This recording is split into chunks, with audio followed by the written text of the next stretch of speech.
The parable of the vineyard workers was rather interesting because Jesus presented it to his listeners in order that they might come to a new understanding of God's unconditional gift of mercy. It was especially intended for the good people who resisted Jesus' outreach to sinners.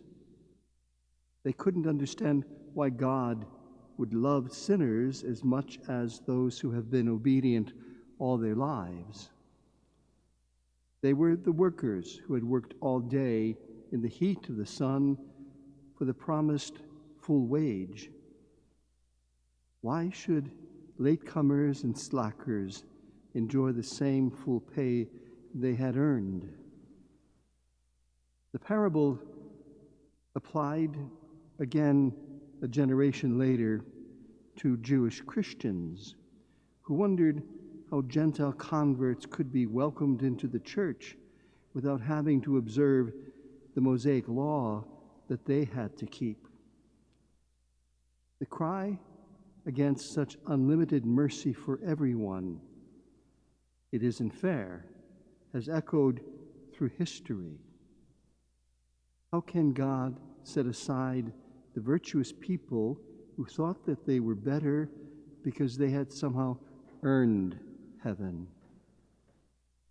That's why Jesus was precisely addressing in his many parables about mercy.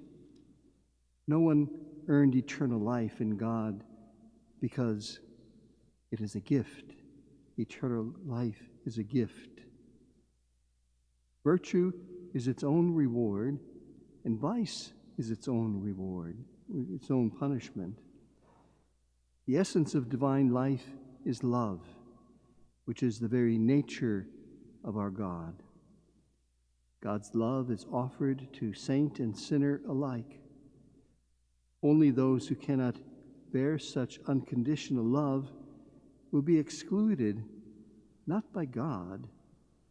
They exclude themselves because the pull of pride does not allow them to accept the divine gift. Brothers and sisters, only when we understand that we all are latecomers and slackers, lost sheep, or prodigal sons and daughters, will we break through that you can't earn heaven because we are better than others. Only then will we be able to open our hearts with gratitude to realize that God's love is there. God's love is there for us all. Always it has been there for us in full, only to accept God's mercy. That's, my friends, is what is the joy of the gospel that is proclaimed. That gift is given to us when we can reach out and accept God's unconditional love.